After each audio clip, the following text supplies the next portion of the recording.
Ladies and gentlemen, boys and girls, children of all ages, it is I, Jolting Joe Pellerin, and you are watching the Jolting Joe Sports Show. And of course, start every episode with what you smoking, what you drinking. Today, I lit up a Rocky Patel. This is the winter collection. All right, there we go. And of course, winter's over. Spring's officially sprung. So I figured I'd smoke that bad boy. And then, once again, I know I've been drinking a lot of St. Arnold's here, but it's a damn good brewery. But it's going to be the Commitment Imperial Stout. There you go. All right, nice 13.4 ABV. Yeah, that's the way I like it, with a hint of vanilla. All right, and I have my, and usually you'll see me drinking out of this glass. This is actually my Commitment glass, got from St. Arnold there. So let's pop this bad boy open, shall we? All right.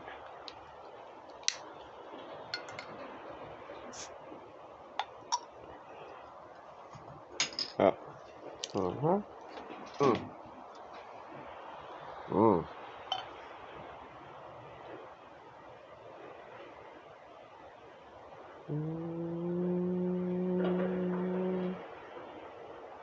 Mm. All right. Cheers, y'all.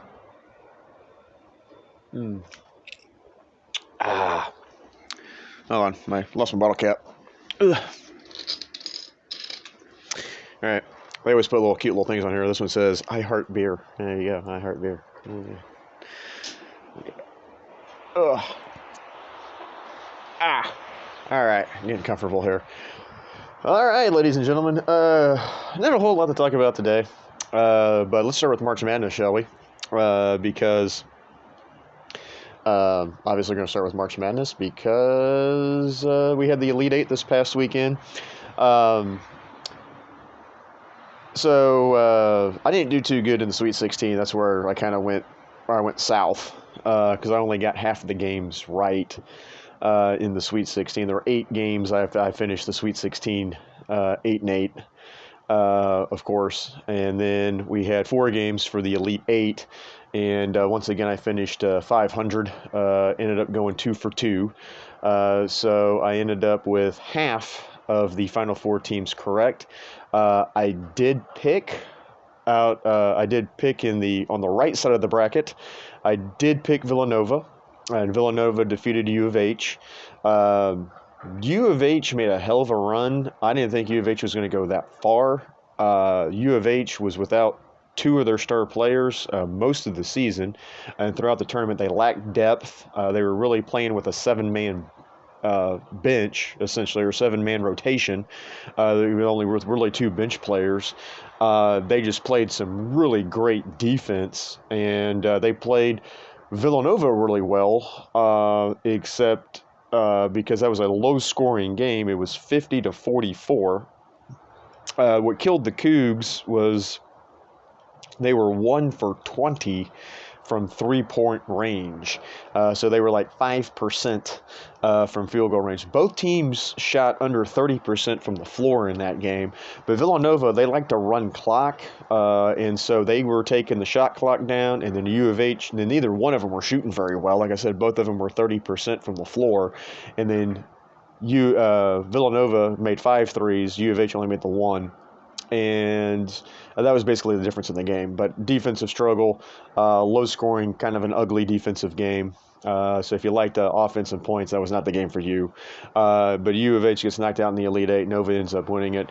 But I tell you, though, that U of H, I think, will be okay in the long run. They're going to make the move. They're in the Atlantic Conference right now, but when Texas and Oklahoma leave the Big 12 and go to the SEC, U of H is going to join the Big 12, and the Big 12 is going to stay a great basketball conference because in the Big 12, you're still going to have Baylor, you're still going to have Texas Tech, you're still going to have Kansas, you're going to add Houston to that mix, even though you're losing Texas, and then you still got OK State, which is still which still can be a good, can field a good basketball team. TCU made the tournament this year, so that's another Big 12 team.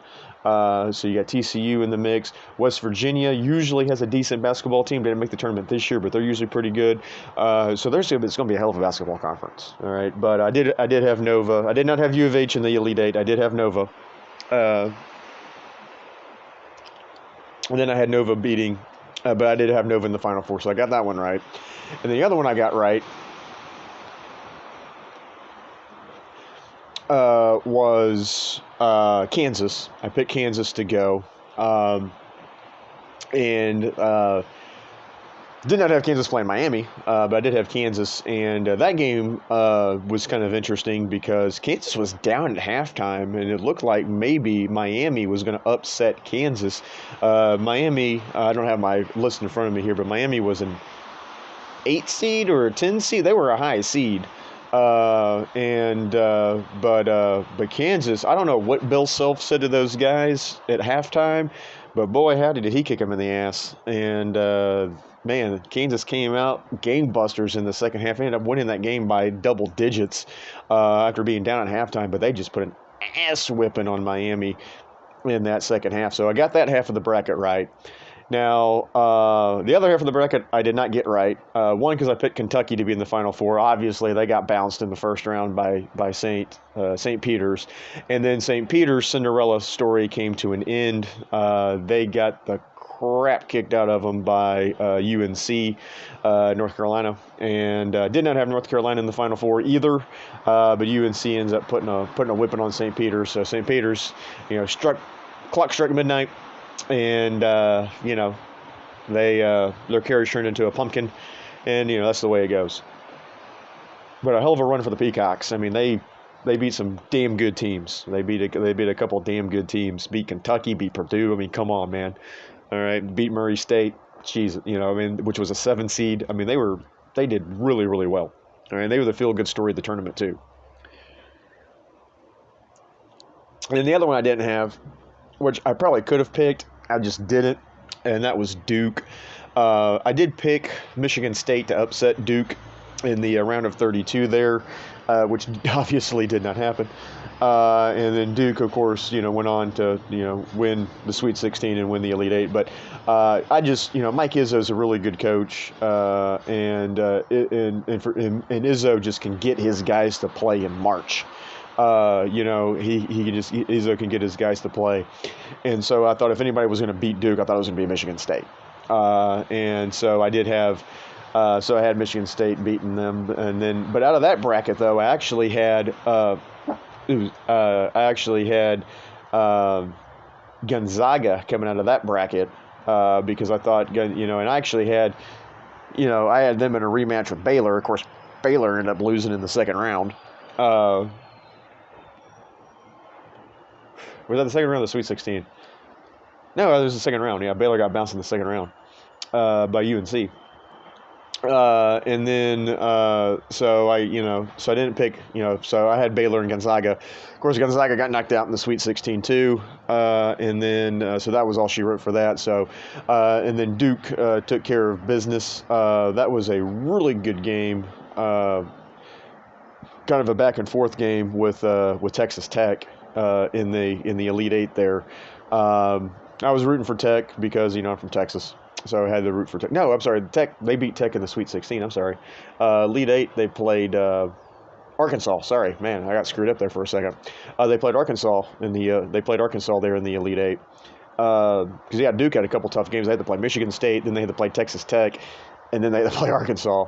That game, though, with Arkansas was close, and then finally Duke kind of busted it open there at the end, and Duke ended up winning it. So I didn't have any those sides of the bracket I didn't have at all. So I picked Gonzaga to win it all, so obviously I'm not going to get that right. I do have Kansas, though, winning the semifinal against Nova. That's the one side of the bracket I was correct about, so I do have Kansas winning. And then I had Kansas losing in the national championship to Gonzaga, so obviously that's not going to happen. Now, I did pick Kansas to beat Nova, so I got to stick with that. So I'm going to say that Kansas does beat Nova. Kansas needs to get their shit together earlier, because if they kind of play that first half and Nova gets up on them, that could be an issue. But I just think Kansas is going to be too much for Nova. I mean, I love Villanova, but I just think Kansas is going to be too much for them. All right. So Rock Chalk Jayhawk, or whatever the fuck they say. Right up there in Kansas. But anywho, they're going to. So I got them in the win in Nova. Duke UNC is going to be a rematch. Now remember, UNC pissed all over Duke's parade. It was Mike Krzyzewski's last game at Cameron Indoor Stadium. They played UNC, and UNC beat the shit out of Duke. Ended up winning by multiple, double digits in that one. And Krzyzewski even said, he was like, yeah, we just weren't ready to play, and we just played bad. And so I think Duke's going to be looking for revenge in that game. Now, this is a classic rivalry game. UNC Duke, Tobacco Road, two North Carolina schools going at it. And so I will say that Duke is going to win against UNC. They'll get the revenge. It'll put Coach K in the championship game against Kansas. That's going to be a hell of a basketball game, I think. And then, I don't know. Duke's probably going to win it just because it's Coach K's last year. Hate Duke all you want to if you're a Duke hater. I get it. They win a lot. All right. Krzyzewski's been to Final Four in 5 different decades. He's been in the 80s, the 90s, the 2000s, the 2010s, and now the 2020s. But I just think the basketball gods are going to be like, all right, Coach K, you're the greatest basketball coach of all time, college basketball coach of all time. You got an Olympic gold medal and this and that and the other thing, and we're gonna let you go right out into the sunset, right into the right, go out on top. So I will not be shocked. I will not be surprised if Duke ends up pulling this thing off and winning the whole goddamn thing. But we'll see what happens. I will also say that apparently, for the second year in a row, I'm going to win my March Madness pool that I do at one of the local bars down in Galveston. Shout out to Drunken Monkey. But yeah, if you're in Galveston, Texas, and you need a good sports bar, Drunken Monkey, 20th and Strand. Shout out, free plug. There you go. But we do a pool down there, and so I'm currently in the lead by 3 points. And the thing about it is, apparently, except for 2 of us, everybody fucked up their Final Four picks, because I got 2 teams in the Final Four with Villanova and Kansas, and then I have Kansas beating Nova, and then I had them once again losing in the championship game. The guy that's behind me, he's 3 points behind me. He only picked 1 Final Four team right. That was Kansas. And he also has Kansas in the title game. And so if I win, I will still be 3 points ahead of him. If Kansas loses, I will still be 3 points ahead of him. But apparently we're the only one. So I got the most Final Four teams right. I got 2 of them. I got half of them. He got 1 right, and apparently nobody else got any of the Final Four teams right. Y'all saw Scott Sosby on here. We talked to him 3 weeks ago. And he told me in his pool that he's got going on with the history department and the sociology department up there at Stephen F. Austin, that the guy that's going to win the pool is going to be a guy that has Duke, because he had Duke in the Final Four, and I think he's got Duke winning it all too. But he's going to win because he's the only person that picked a correct Final Four team. Out of everybody that played the pool, he got 1 team right. Nobody else got 1 team right. Nobody got nothing. Nobody picked the Final Four. So, not to toot my own horn here, but I'm happy I got half the Final Four field right. But I did have Nova, I did have Kansas. And like I said, they were on the same side of the bracket, too. So I did good on that side of the bracket. Other side of the bracket, not so much. But 2 big upsets with Kentucky, Baylor. Actually, 3 big upsets with Kentucky, Baylor, and Gonzaga. And that pretty much kind of did me in over there on that side. And then, like I said, I picked an upset with Michigan State. That one just didn't pan out. That was just a gamble on my part. I just, you got to pick upsets because, just to see. So I gambled. I, lost that one. But Ended up doing okay on the other side of the bracket. So, there you go. So, semifinals, well, Final Fours in New Orleans in the Superdome. Uh, we'll have the two semifinal games on Saturday, and then the national championship will be on Monday from the Superdome. I'm excited that the Final Four is coming back to Houston next year. So 2023, hopefully I'll be there. I've been to the last two that they went that have been in Houston. They've kind of put Houston into the rotation, so Houston's been hosting every 5 years. So this will be the third time in 15 years that which is, the limit is 5 years. So you have to wait. The minimum that you have to wait is 5 years before you can host again. But they've been put in the rotation. So I went to the Final Four in 2011, which was a shitty Final Four. That was VCU, Butler, Kentucky, and UConn. And then UConn ended up winning the national championship. But that wasn't a very good Final Four. And then 5 years later, I went in 2016, which was a great, well, the two semifinal games weren't good. But that was Villanova, UNC, Oklahoma. Was it Syracuse, the other team? I don't remember. I just know that Villanova and UNC both kicked ass in their semifinals. So the semifinal games weren't great, but that national championship, holy shit, was that a fantastic game. That was one of the best national championships of all time. And, I mean, just lead changes there in the final 2 minutes of that game, back and forth, lead changes. UNC's up. UNC's got the lead. It looks like UNC's going to win, and then Nova hits the game-winning shot. Nothing but the bottom of the net. Place goes freaking crazy. Michael Jordan's there. He starts to cry. I'm pretty sure that's where the meme came from. No, I know that's not where the meme came from, but, I mean, it was. But actually, Jordan was there, though, because it was UNC. But that was just a phenomenal game. So hopefully I'll get to go with that. And then if anybody wants to go to the Final Four, one, it's probably the most affordable of any championship thing that you can do. And the seats aren't great. I mean, they stick you up at the top of the stadium, and of course you're in a football stadium watching a basketball game. But you get 3 games, of course. You get to go to both semifinal games. You get to go to the national championship game. And face value tickets, I mean, they run about, I want to say they run about 300 something bucks. They may be more expensive now because, like I said, it's been 5 years since I bought tickets.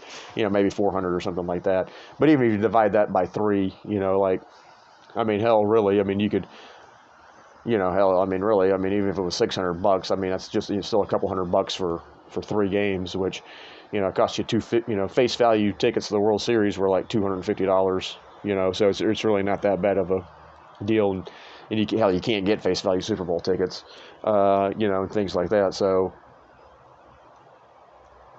NBA Finals is ridiculous. Stanley Cup's ridiculous. I mean, NBA and NHL are expensive anyway. But this is good for your money. So like I said, they're usually like $300-400. But yeah, you do the drawing and then you get it, boom. So there you go. But so yeah, so that's what's going on with that. Wearing my Astro shirt today. Got spring training still going on down there. Only baseball stuff is it looks. I think I'm gonna have to look because initially they said that they were going to do away with the runner on second during in extra innings. But it looks like now they're going to bring it back for the regular season, of course, only. Now, in playoffs, you shouldn't have any kind of playoffs. Should be win till you play till you win. All right, and that's what always kind of irritates me about shootouts and tournament play with soccer. Like when it comes down to the World Cup and stuff like that. It's like, really, you're going to decide the World Cup with shootout? But, hockey playoffs, I mean, you play until somebody wins. Basketball playoffs, you play until somebody wins. NFL, we've never really gotten close in the playoffs with a double overtime game or anything like that. But once again, you play until somebody wins.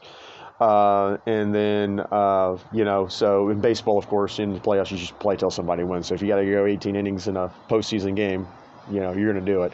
Just like in the NHL playoffs, you might play 3 overtime periods and end up playing 2 freaking hours, but you're going to have a winner, damn it.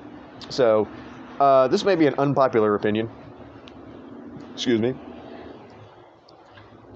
I'm okay with the runner at second in extra innings because the thing about it is even as a baseball fan, all right, games are even longer now. You put in your 3 hours or more for a 9-inning game, and then the game goes to extras. So Wednesday night in May, and you got to go to work the next morning.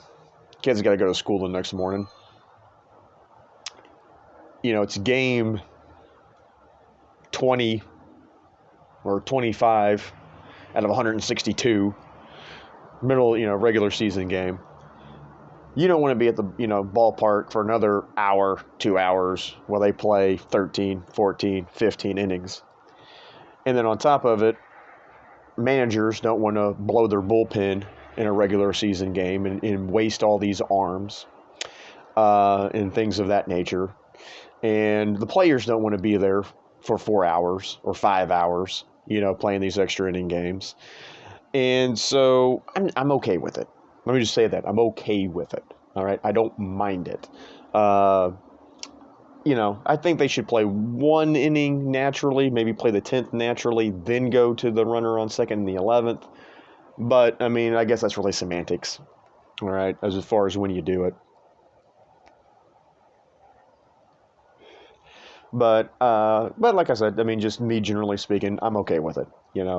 Playoffs, absolutely not. You play till somebody wins the game. All right, you ride that sucker out, and that's what they're going to do. That's what they have been doing. I'm completely okay with that. And then also too, by the way, it is not, I repeat, not a ghost runner. All right.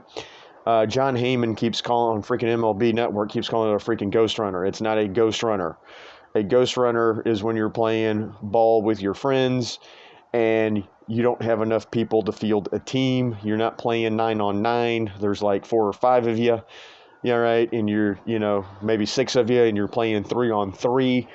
And you come up to bat and you get a single, and the next guy comes up to bat and he gets a single, and the next guy comes up to bat and he gets a signal. So the guy on third, he comes home, and you say there's a ghost runner on third because there's nobody standing on third base. So you have a ghost runner on third, all right, because nobody's there. It's like it's a ghost. With the rule that MLB has, there is somebody physically on the base. Okay. Now you can call it a ghost hit if you want to, because obviously the guy did not bat. All right. If you want to call it a ghost double, you can. I got no problem with that, but it's not a ghost runner. It is a legit runner. It is a physical runner that's on the base. Do not call it a ghost runner. You're putting a guy on second base. All right. Like I said, if you want to call it a ghost double, it's a ghost double, all right? But the runner's still physically there. He's still physically there on base. All right. So I'm completely fine with it. And it has sped up the game apparently by quite a bit, especially for extra inning games. So I think they that's a good maybe 15 to 20% increase in the or decrease, I should say, in the length of games. So hey, for whoever, if they're bitching about speeding up games and teams want to do that, that's fine. All right. Now we are going back to the 9-inning doubleheaders, which you should not just play 7 innings, because baseball is 9 innings. I understand why they did it in the pandemic. I kind of get why they did it last year, because also we had pandemic issues too. But now there's no reason to have it. 9-inning doubleheaders. 7 innings is not a baseball game. Okay. We're not playing softball. Okay. Softball 7 innings. We're not playing softball. We're playing baseball. Baseball's 9 innings. You play 9 innings. Doubleheader should be 9 innings. Okay. There's my 2 cents on that. All right. But like I said, okay with the ghost. Well, not the ghost run. I just did it myself. Let me take I got a drink on that. All right. I'm okay with the ghost double. How about that? I'm okay with the ghost double, the runner on second. I had to start extras because, like I said, nobody wants to be there forever. And I kind of get it, but you kind of got to think, that kind of does give an advantage to the home team and stuff like that, because obviously they can score. But I'll just, at the same time, I kind of liken it to the overtime in NFL, though, right? Because in the regular season in NFL, the team that wins the coin toss, they'll usually take the ball first, 99% of the time. And the team with the ball, if they score a touchdown, it ends the game. That's it. It's over. Okay? And the other team doesn't get to touch the ball, which they're changing that rule, which we'll talk about here in a second. All right, for the playoffs. So you kind of liken the runner on second. Yeah, I kind of liken that just to the NFL style of that. Now, hockey's a little bit different, of course, because hockey has a point system. It's not just your wins, losses, and ties. It's a point system. So if you get a win, you get 2 points. If you tie, you get 1 point. Now, the NHL did do away with ties, because it used to be the game just ended in a tie after a 5-minute overtime. It was a short overtime, 5 minutes. After 5 minutes, 4-on-4. Now it's 3-on-3. And the shootouts now are only best of 3 instead of a best of 5, so they've even shortened it down even more. But it used to be where, if you ended in a tie, both teams got 1 point. Now, since they've gone to no ties anymore, it's the team that loses still gets a point because you still tied. So you were tied at the end of regulation, so you still get your 1 point, and then the team that wins gets the extra point. And so they'll get 2, and then the team that loses still gets the 1 as a tie. So if you got a point system like that, you can do shootouts and stuff like that to end games because it's just a 1 point difference. It's not that big of a deal or anything. I get that. Soccer's kind of the same way. Now, obviously, in tournament play and stuff, the game just ends in a draw, but you get a point for a draw, but you get more points for a win. I think in a World Cup, it's 3 points for a win, 1 point for a draw, no points for a loss. And then hockey, it's 2, 1, and 0. All right, but. So, I mean, if baseball had a point system, I'd say just end the damn game in a tie, but they don't have a point system. So, just with the runner on second, speed it up, it'd be fine. All right, like I said, it's like a team scoring with the ball scoring a touchdown first, and in the NFL, it's fine. Yeah, I'm okay with it. Look at that ash, man. It's a well-rolled cigar. That's why I always like Rockies. Rockies are always rolled really, really well. Anyway, also, last bit of baseball news. Albert Pujols, 42-year-old Albert Pujols, is signed a 1-year deal with the Cardinals to go back, so I'm happy to see that. Not as an Astros fan, though. As an Astros, now, on a personal level, I like Albert Pujols. Albert Pujols is a first-ballot Hall of Famer, one of the greatest players of all time, in my personal opinion. But as an Astro fan, I despise that man because of what he's done to the Astros. Especially hitting that home run off of Brad Lidge in the 2005 NLCS in Game 5. Because I think the Astros would have did a little bit better against the White Sox in that series had that not have happened. But that was a monster shot. And then he just kind of killed. And then even when he went to Anaheim, he would kill the Astros occasionally. It's just like, oh, God. And then the Astros, we get rid of Pujols, and then they join the American League West. And I'm like, oh, God, we got to see a Pujols again. But I'm happy to see him back in St. Louis. This might be his last hurrah. And so, we saw Greinke go back to the Royals. Now, Greinke wants to play longer, but we saw Greinke go back to the Royals. We've seen Pujols. And Pujols, like I said, this is probably his final season, go back to the Cardinals. Let me go ahead. I'm afraid this is going to break. Let me go ahead and ash that. There we go. Oh, that was a beautiful, beautiful long ash. All right, so that's the only baseball news. Just a few minutes left here. So,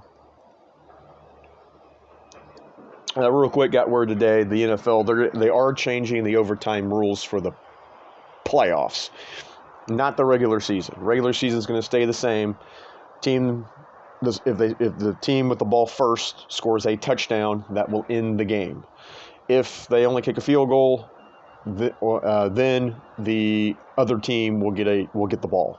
All right, and then we'll get the ball. So, but in the regular season, you still only get to touch the ball if like I said, the team that gets the ball first scores a touchdown, the other team does not get to touch the football. All right, that stays the same. But I just kicked the crap out of that. There we go. but because of what happened with the Bills-Chiefs game last year, the Colts made a proposal. The Eagles made a proposal that both teams should be mandatory to touch the ball. The Titans made an interesting one, saying that both teams should touch the ball unless the team that gets the ball first scores a touchdown and gets a 2-point conversion, then that would end it. So they nixed that, and they basically kind of kept the Titans, Eagles, what they asked, but instead of doing it for all overtime games, they said, you know what, we're just going to do it for the playoffs. All right, playoffs, both teams will get a guaranteed possession. So even if you score a touchdown, if you get the ball first, score a touchdown, that will not end the game. The other team will get the ball, and then after that, it goes to sudden death.